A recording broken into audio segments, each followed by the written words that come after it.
TikTok has helped U.S. businesses generate over $24 billion for the U.S. economy. That's real money flowing into small businesses, like Bluff Cakes, who started as a home baking side hustle and became a national cookie brand, thanks to over $1 million in TikTok-driven sales. TikTok is helping small businesses thrive, and that's adding up to more jobs and more growth. Learn more at TikTokeconomicimpact.com.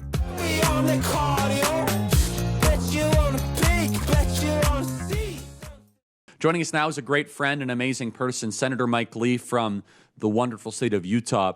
Senator Lee, great to see you. Senator, I am going to Utah next week, a week from today, at the wonderful Utah Valley State University. All are welcome. You guys can get your tickets at AmericanComebackTour.com.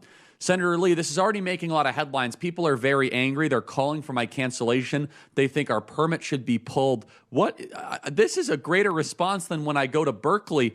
Senator Lee, what is going on in the beautiful state of Utah? Well, first of all, Charlie, I want to thank you for the work that you're doing on campuses across the country and for your interest in visiting Utah next week. You're giving students everywhere the chance to hear perspectives that they often wouldn't otherwise get. You've been on the front lines defending free speech, especially where it's been most under pressure, as it has been on college campuses all over the country. And I'm so glad that you're bringing that fight to Utah State University and Utah Valley University next week. Look, free speech shouldn't stop at the campus gates. If anything, we should have a heightened degree of attention and focus a heightened degree of protectiveness around free speech on campuses, because the learning environment necessarily requires open, honest conversations where different viewpoints are examined. Our students deserve open discussion and vigorous debate, and not just the same sanitized, woke version that so many college administrators and faculty members seem to prefer and seem to demand exclusively. Look, Utahns believe in open debate and free exchange of ideas. What you're doing helps to ensure students get that experience. Because if students can't handle diverse ideas in college, how are they ever going to handle that in real life? So look, I hope and expect that your visit to Utah will be productive, that you will be able to speak, that you're not going to exclude you. And I anticipate that once you're there, a lot of the naysayers, a lot of those people trying to exclude you, are going to see some real utility behind your visit there.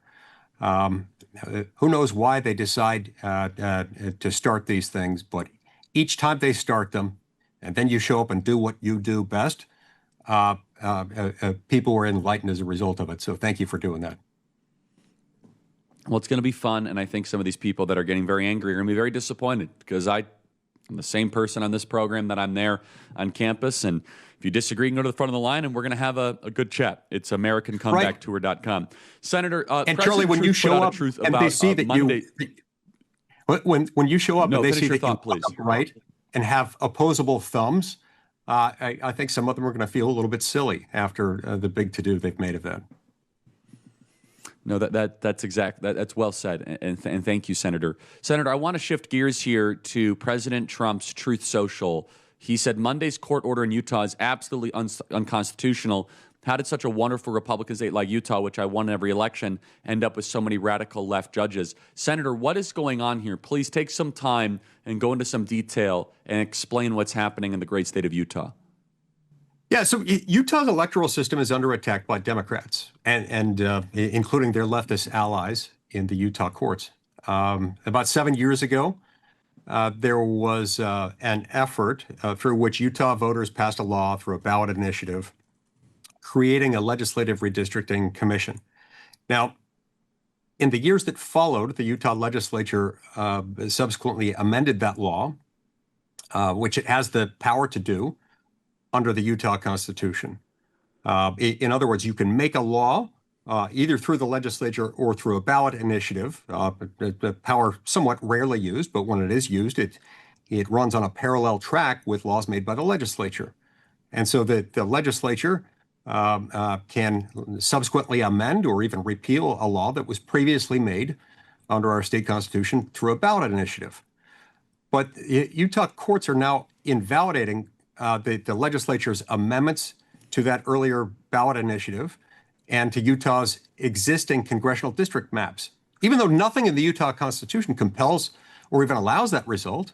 And even though one provision in particular, Article 9 of the Utah Constitution, actually requires legislative districts, including congressional districts, to be drawn by the legislature, not by some nameless, faceless commission consisting of people who, as well-educated and well-intentioned as they might be, have never been elected by anybody and don't serve accountable to the voters of Utah. So it now appears that Utah is likely to be bound by a process involving congressional district maps being drawn not by the legislature, but by this outside commission.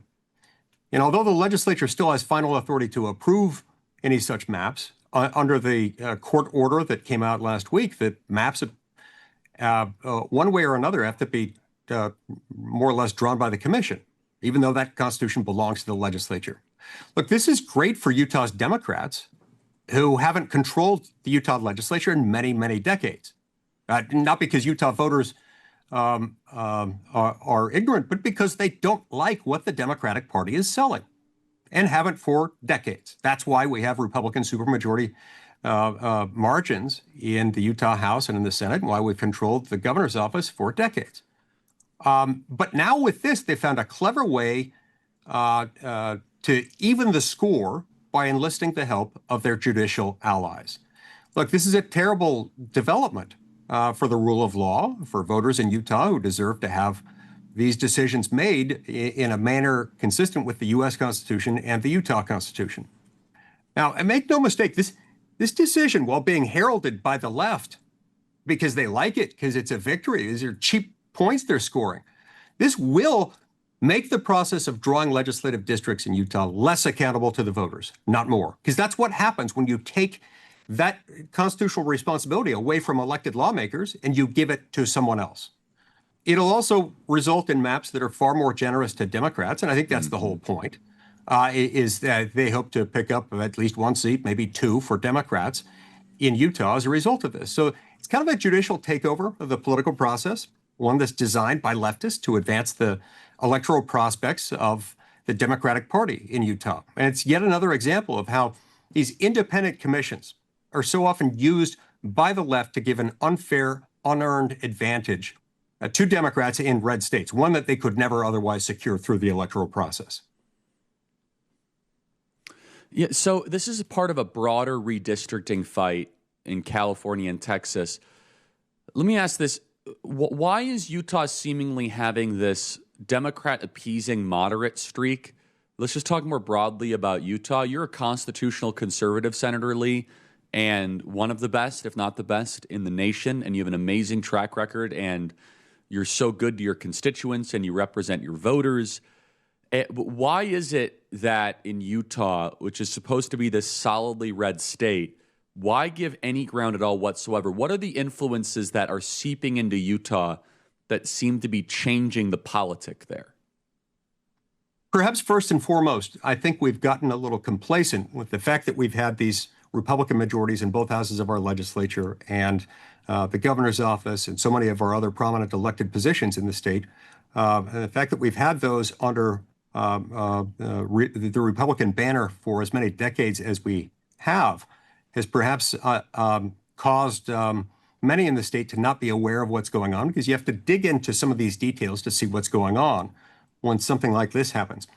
Then you add to that, Charlie, what happens in a state like mine, a Republican state, consistently Republican state, that has no conservative media to speak of. We've got a handful here or there. We've got a handful of great people on the radio, for example.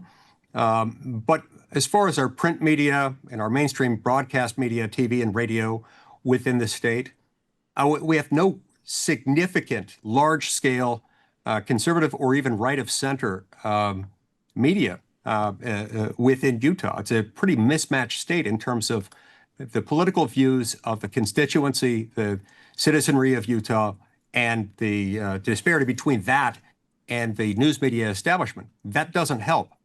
But here again, just with the apathy problem or the lack of awareness problem, the more people talk about this, more we can draw attention to it, I think we can remedy some of that defect. And I think what you're doing with your visit to Utah next week, which I applaud, helps to shed light on these things and helps to raise awareness of what's actually happening.